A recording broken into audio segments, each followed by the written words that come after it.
Hi guys, I'm Isha and I teach IELTS and PTE. In my today's video, I'm going to discuss how you can get 85 in writing. Many of my students have even got 90 out of 90 in writing. You need to watch this video till the end because I'm going to discuss about all those small and big things that you need to inculcate in your exam to get perfect 90 in writing. I know after 7th of August, many students are actually struggling to hit that 85 in the writing. This is going to be a video that is going to make things easy for you. Before starting with today's video, I want you to have a pen and a paper so that you can note down the most important things that I'll be telling. Also, if you're looking forward to get face-to-face classes, we are based here in Blacktown, Sydney, and we do provide online classes as well globally, no matter wherever you are across the globe. You just need to get in touch with me on this number and we'll be there to help you out. Let's take a moment to appreciate my student Mohammed, who has got 90 out of 90 in the writing module. Unfortunately, he was not able to come here for face-to-face classes due to his busy schedule in the evening. However, I suggested him to go for our 5 one-on-one classes in which we intensively focused on his writing module because that was his weakness. If you want to see his full video, I'll just put it over here. You can avail our 5 one-on-one classes or 10 one-on-one game-changing classes that have helped many students actually to get 90 out of 90 in their PTE exam. I am making this video after doing a lot of research. I sat myself for the exam and I was able to fetch 90 out of 90. To get 90 in writing, let's understand the priority of questions, my dear students, at the very first go. We need to understand that now 4 questions are going to contribute to the writing module, which includes summarize written text, essay, summarize spoken text, and write from dictation. These 4 life-changing, these 4 game-changing questions are the ones where you need to focus the most to get the best possible score in the writing module. Let's understand the contribution of marks. Summarize written text is going to contribute 22 marks to the writing module. Essay will give you approximately 26 marks. Summarize spoken text will give you 15 marks and write from dictation will give you 19 marks. Let's start with the first question, which is summarize written text. You will be getting 2 of these questions. The major change in this question is that earlier in this question, we were getting 2 marks for the content, but now the priority of content has changed and now we will be getting 4 marks for the content. Let's start with the scoring criteria of summarize written text. Now this question is going to give you 9 points per question, out of which 4 marks will go to the content. Form is going to give you 1 marks. I highly recommend you to write 60 plus words and less than 75 words. Vocabulary will give you 2 marks and grammar will give you 2 marks. The biggest tip for this question is that you need to write only 1 sentence. When I say 1 sentence, that means there should be only 1 full stop at the end. How you can ace the content portion? The simple tip for that is that you need to choose the independent sentences. When I say independent sentences, that means the sentences that are going to give you complete meaning in itself. Specifically, the first sentence that you're choosing should be independent. Most of the times, the first sentence from the paragraph is independent, so feel free to take that. But of course, give it a read. If you find that it is not independent, then you can skip that one. Apart from that, you need to take the sentences that give you complete meaning and the ones which are having the most important keywords from the question itself. Avoid repetition. Try to avoid the repetition of keywords. If there is a repetition of keywords, you can replace those words with the help of pronouns. I still want you to follow that simple formula of connectors from the passage. Let's see how we can do this question. In summarize written text, you need to have the glimpse at the passage. Try to just skim it a bit, and after that, just choose 3 independent sentences or the sentences where you feel that they are giving most important information or the ones which are having important keywords. You can just use the simple formula which says sentence 1, comma, but, sentence 2, semicolon, however, comma, sentence 3. Now with the help of this formula, let's understand a couple of things. We are adding 2 connectors over here, which includes but and however. When you are combining 2 sentences, if you think that those 2 sentences are giving same meaning, if there is 1 sentence and there is an addition of information, then you can use the connector and. And if you feel that there is just the contradictory information which is given here in the second sentence, then you can use the connector but. The same goes for the second and third sentence. If you think that the information which is given in the second sentence is contradictory to the information which is given in sentence 3, then you can use the connector however. And if you think that there is an addition of information, just more information is added to it, then you can use the connector moreover over there.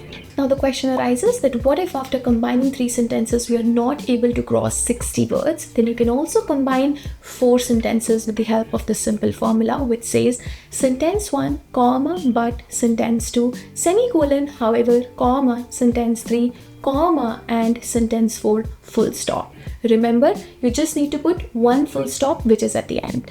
Now let's discuss about what kind of sentences you have to avoid. The sentences which are not giving complete information, the sentences which are having the numbers with decimals which includes 11.7% or maybe $22.2 billion, or the sentence which is having a short form which says u.s.a, or the sentences that are ending with question marks. So we need to avoid all those sentences. Now let's do one question together. I have displayed one question on my screen which is about Aaron Sorkin. So let's have a look at the first sentence over here which says Aaron Sorkin is a renowned screenwriter and playwright known for his distinctive style of writing and his ability to craft compelling narratives that captivate audiences. So we are going to take this full sentence because this is an independent sentence. Now you need to understand this very clearly, just in case if you will take the second sentence and it is also having the word Aaron Sorkin or Sorkin, so we are going to replace it with the help of a pronoun. So let's assume the second sentence that I want to take is this one. One of Sorkin's most celebrated works is The West Wing, comma, a political drama series that ran from 1999 to 2006. So over here I'm going to replace the Sorkin word with his. So I will write one of his most celebrated works is, so that there is no repetition of word. From here I can take the last sentence which says his talent for crafting engaging narratives and memorable characters continues to captivate audiences and inspire fellow writers in the industry. So now we have chosen the 3 sentences from here and we are going to combine these 3 sentences with the help of connectors. Let's see whether there is an addition of information or it is contradictory. So if we'll see the first sentence which is Aaron Sorkin is renowned screenwriter, and then the second one which is one of the most celebrated this, so we can just connect it with the help of a connector which is and over here. And if we'll have a look at the last line which is his talent for crafting engaging narrators and memorable characters, again this is more addition of information, so we can just simply use the connector moreover. So I'm going to combine these 3 lines and I'm going to show you the answer on my sample screen. You can have a look.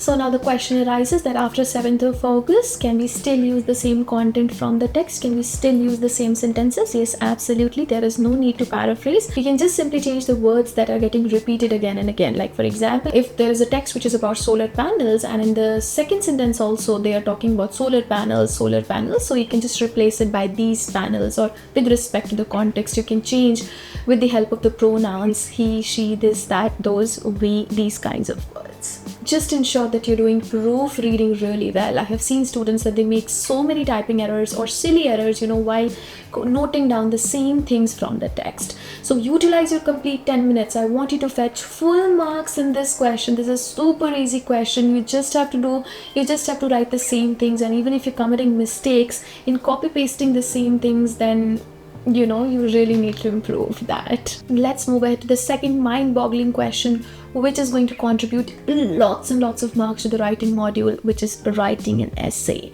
Total 26 marks, one question only you will be getting after the changes. Let's understand the scoring criteria. Earlier the content was just of 3 marks, but now the content is of 6 marks. The form is possibly going to give you 2 marks and you have to write 200 to 300 words. Many students think that if they're going to write more, they will get 90, but I don't believe in this fact. I have seen students who have just written 230 words and still they got 90. I have seen students who have written 250, 260, 270, 280, 290 words. All of them were able to get 90. So what is the crux? The crux is that it is not going to matter how many words you write.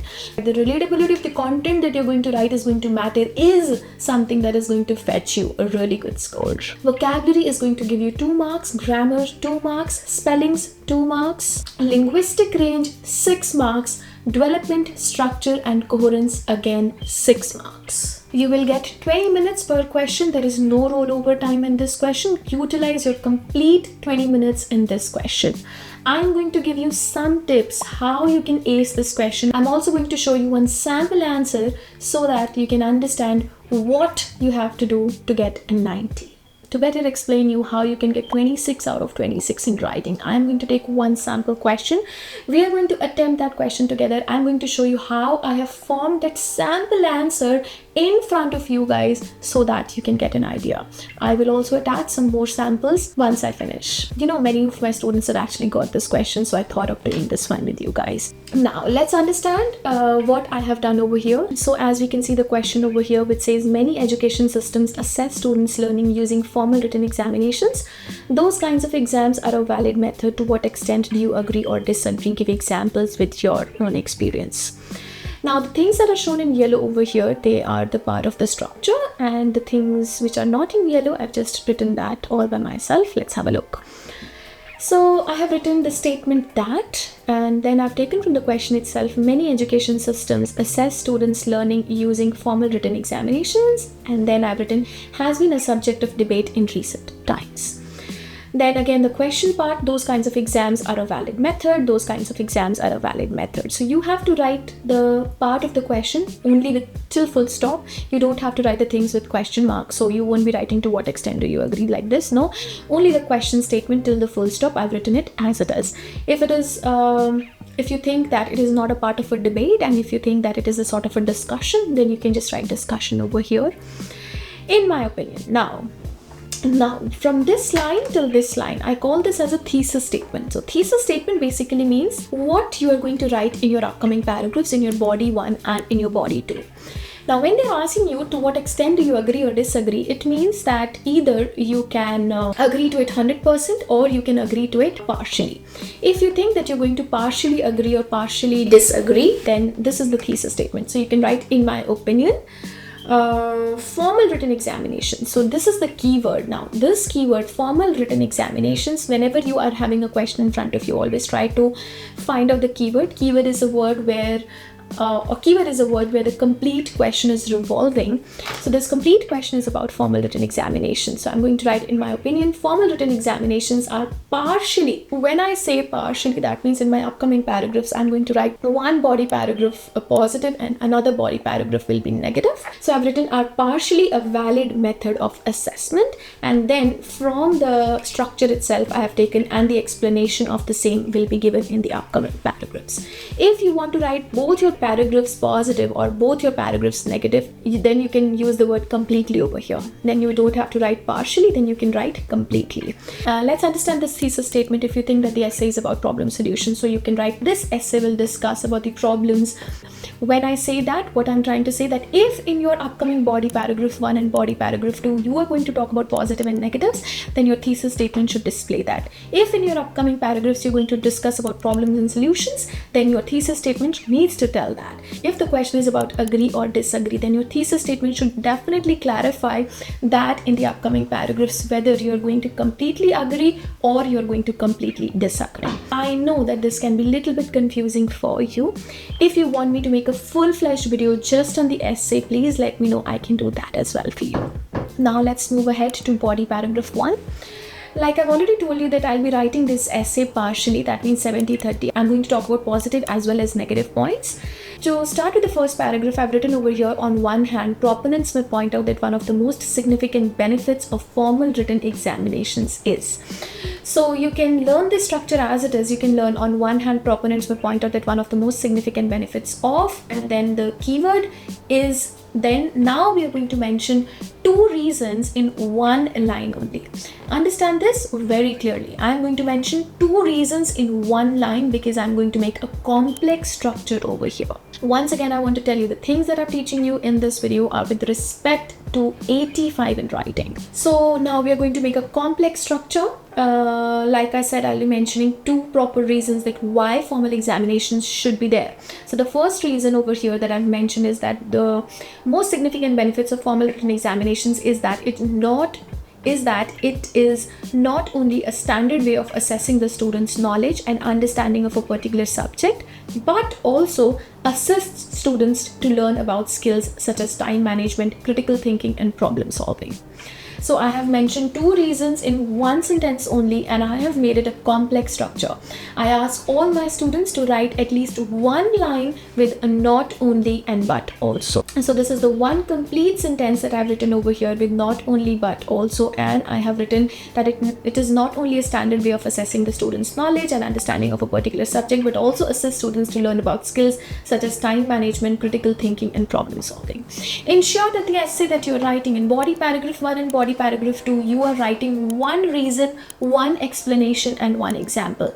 So ensure that when you're writing your body paragraph 1, you're inculcating one line which is having the reasons, another line which is having the explanation of those reasons, and the third line which is having the example that is going to justify the reason or the explanation that you've given on the top.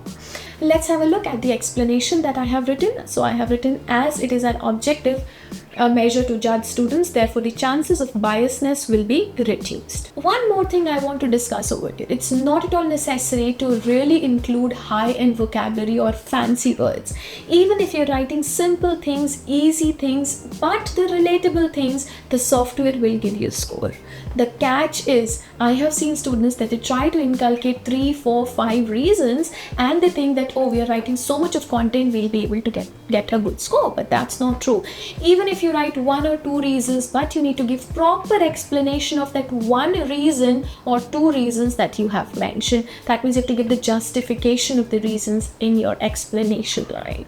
Don't find it tricky. It is actually easy. It's just that you need to do a bit of hard work. You can prepare your content. Usually in our classes, we give a list of 55 essays in which we have most repeated essays, and we ask our students to prepare those most repeated essays. So if you want me to make a video on those most repeated essay topics, please let me know in the comment section. I can do that as well for you. So let's move ahead to our third line of body paragraph 1. Then I have inculcated the structure which says, for example, several studies have found out that 80% of the, and then you have to write your own example. So I've written 80% of the learners who were part of the schools who implemented formal written examinations were smarter in terms of critical thinking. So the learners or the students who were implementing formal written examinations, they were more smarter because they were having better critical thinking skills.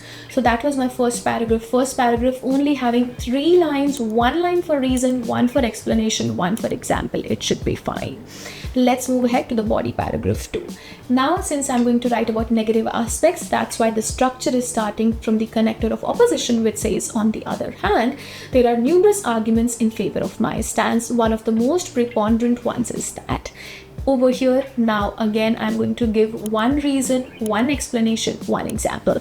So the reason that I've written over here is that one of the most preponderant ones is that formal written examinations often focus on memorization, due to which it lacks creativity and collaborative skills. And then to start with my example, I have used the word consequently over here.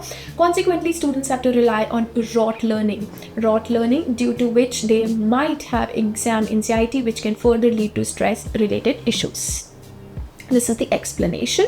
To give an explanation, then I've taken the structure. For instance, in various parts of the world, it is evident that the proportion of children. So now let's have a look at the example. Again, I've used the part of my structure which says, for instance, in various parts of the world, it is evident that the majority of children who were focused more on theoretical exams lacked problem solving skills. Now we are going to discuss about the conclusion. Ensure that the conclusion that you're writing is well linked. Let's have a look over here in conclusion. So you can start like this. This is just the part of the structure. While formal written examinations assess the students on an equal basis, focus on memorization cannot be ignored. So that's the negative aspect of it. Moreover, schools are taking initiatives to support students in overcoming the anxiety related to theory exams. And then you can write, students are being encouraged to. If they're talking about students, then use the word students. If they are talking about government, then you can say governments are being encouraged to, organizations are being encouraged to, learners are being encouraged to, parents are being encouraged to. It completely depends on the context. You can just change this word. Students are being encouraged to focus on academic concepts but work on practical aspects as well. Again, once again, I'm mentioning about both the concepts, that they can focus on academic as well as on the practical aspects of it. Let's go through some basic tips together. Mind this, my dear students, AI is looking for originality. The more original you write, the better score you will fetch. And don't run after templates. You can have a structure, you can follow that structure. Just keep this thing in your mind that in your intro, you need to specifically mention the thesis statement, that this is something that you're going to write in body 1 and body 2. In body 1, body 2, once again, I repeat, reason, explanation, and example. Try to inculcate complex and compound structures. For inculcating the complex structures, I've already told you that you can write not only but also. You can use the words such as a result and consequently. For inculcating the compound structures, you can use the words like and, but, or so. Ensure that the example that you're writing is justifying the main reason that you have written.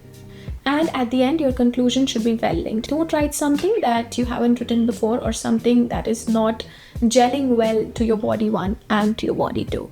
It's very easy. Don't make it overcomplicated. I have seen students writing very easy and simple things and still they were able to fetch a very good score.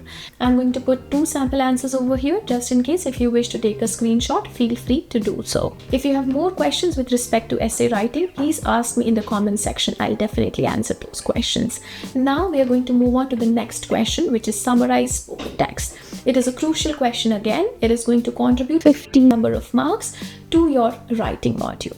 Let's move ahead to the third question that is going to contribute massively to the writing module. I have seen students that they are concerned a lot about essay after the changes, but they forget about summarized spoken text. Trust me, it is going to play a crucial role. And when I'm analyzing the students' scores, I see that their short writing is less. Their extended writing is full. They are doing really well in their essay, but the short writing is less because of a summarized spoken text. So again, you need to invest your time on this question. You need to practice this question and try to get full marks in this question. After the changes, let's understand the scoring criteria. Earlier, this question was of 10 marks, but now it is of 12 marks. The content was of 2 marks earlier, but now it is of 4 marks. That's why I highly recommend you to write 65 plus words. Though the word limit of this question is 50 to 70 words, but I want you to write 65 plus words. And definitely, if you're looking forward for 8 bands, you need to inculcate phrases in your answer. The form is of 2 points, the vocabulary is of 2 points, the grammar is of 2 marks, and then the spellings are again of 2 marks. So before the changes, even the keywords were working and students were able to fetch 90 out of 90 in the writing module, but it is not going to work anymore. Whenever you're listening to the audio, you have to take down at least 5 to 6 good phrases from the audio. If you will have at least 5 to 6 phrases, you can definitely write 65 words. When I say good phrases, what I actually mean by that is that you need to note down the combination of 4 to 5 words that are coming together from the audio. I'm going to show you the sample answer as well. I'm not asking you to take 2 words from here, 2 from next line, and then 2 from next line, combine together and make a phrase. No, I'm not saying that. You need to take at least 4 to 5 words or 6 words that are coming all together from the audio. Please do not write less than 60 words and avoid the repetition of keywords. So let me display the template of summarized spoken text on my screen. Topic was the focus of the lecture. Firstly, the speaker mentioned phrase 1. Secondly, he elaborated on phrase 2. Thirdly, he highlighted phrase 3. Moreover, he talked about phrase 4. Lastly, he concluded about phrase 5. 65 plus words. Once again, I repeat. Now let's discuss about note taking. Your note taking should be really strong. When I say that, what I'm trying to say actually is that you should be able to note down as it is from the audio. I have seen students that they're not focused or bothered about the exact things. For example, if in the audio the word was murdered, if you've just written the word murder, then when you will put that in the template, there might be some grammar errors. So you need to fix that as well. 0 grammar errors, 0 spelling errors, and really good content is going to fetch you 85. Remember that. One more tip, try to inculcate the articles as well. When you are listening to the audio, you have to listen with respect to the articles as well, an, or the. Now we are going to have a look at the sample audio. I'm going to show you that what kind of phrases will make a good answer. Let's have a look at the sample script and I'm going to show you some good phrases. Over here, if you will note down a critical geographical phenomena impacting urban areas. So you can take this whole phrase, take it with the article which is right? So again, with the article, a consequence of modern urban development. Oh, okay, so the next phrase that we can take over here could be the implications of the urban heat island. If you will not take this the over here, then definitely you're going to lose your marks in the grammar portion of it. Let's move ahead. Then we can take cities must adopt greener practices, like this, and then we can also write this complete thing, that livable urban environments for future generations, like this. Now I'm going to take these phrases and I'm going to combine this phrase and I'm going to show you the sample answer on my screen. Even if you want to take the screenshot of it, feel free to do it. Once again, I repeat, when you will be done with your answer, you need to definitely you need to have some time for proofreading as well. If you're not proofreading your answers, there might be errors. Of course, you can proofread it once in the forward direction and then in the backward direction. So I've made a full-fledged video on this question where I've given you the detailed explanation that how you can avoid small errors in summarized spoken text. Let's hop on to the last question, which is write from dictation. Do not underestimate this question. You will be getting 3 to 4 of write from dictations. Try to make all the write from dictations correct. Yes, absolutely, you can still add extra words in this question. According to my experience, I have observed that you will be getting 3 write from dictations, out of which 2 will be of short or medium length and 1 will be lengthier. Usually the write from dictation that comes at the end is little bit lengthier, so be prepared for that as well. Apart from that, please manage your time well in the listening module. I have seen students that they devote so much of time on multiple choice questions, multiple choice question multiple, multiple choice question single, highlight correct summary, select missing words. All these questions are not important. Even if you will not focus on these questions, still you will be able to fetch 8 each in your exam. Remember this.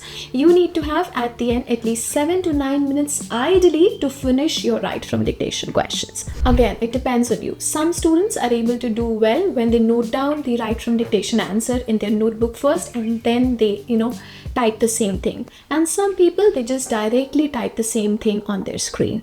So it completely depends on you. Well, I'm a kind of a person, I just listen to that sentence. I try to understand the meaning of that sentence in my first language, which is Hindi or Punjabi.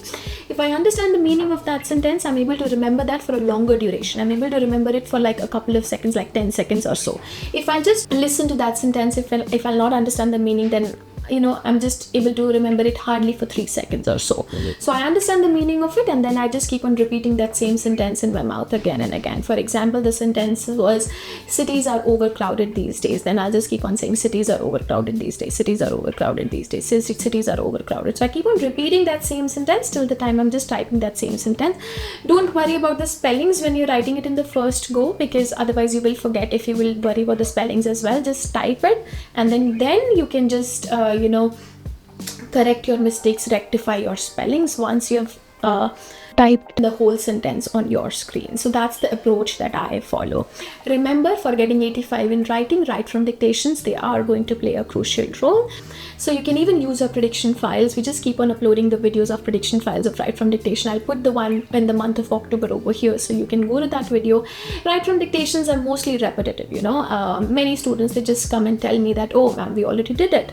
So I think that it should not be that difficult. We have a list of 400 write from dictations that we provide in our classes. That's like a paid feature. If you're looking forward to that list, you can message us on this number. We can provide you that list as well. So let's summarize this video, these 4 questions. Practice these questions as much as you can.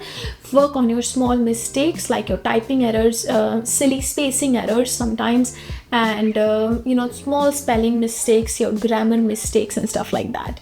If you will focus on these questions, definitely you'll be able to fetch 85 in writing. Practice at least 2 summarized written text every day. Try to type at least 2 essays every day and try to read the content of at least 5 to 6 essays on daily basis. Apart from that, summarize spoken text at least 3 to 4 questions and write from dictations. At least you can practice 30 to 40 questions on daily basis if you're looking forward to give your exam within next 2 to 3 weeks. I hope that this video was helpful for you. Definitely, I won't say that I've covered each and every aspect. It's not practically possible for me to cover each and every aspect. I must have missed a lot of things, but If you have any specific queries with respect to the writing module, feel free to type it in the chat box. I will help you out. Once again, I would like to mention that we do provide one-on-one classes as well as group classes. Many of our students have got scores with our one-on-one, specifically writing module classes. I have seen students that they're able to get scores in all the 3 modules, but they are facing issues. They're stuck at 77, they're not able to reach 85. They're stuck at 72, not able to reach 85. Feel free to get in touch with us. My team will definitely help you to get your possible desired score. Here is the number mentioned. Also, do not forget to follow me on my social media handles, which includes my Instagram, Facebook, as well as TikTok. If you're looking forward for more informational content, if you have any specific topic in your mind that you want me to teach you, let me know. I'll be there for you guys. Thank you so much. And if you're here till the end, please do not forget to subscribe to my channel. I'm gonna see you in the next one. Bye guys.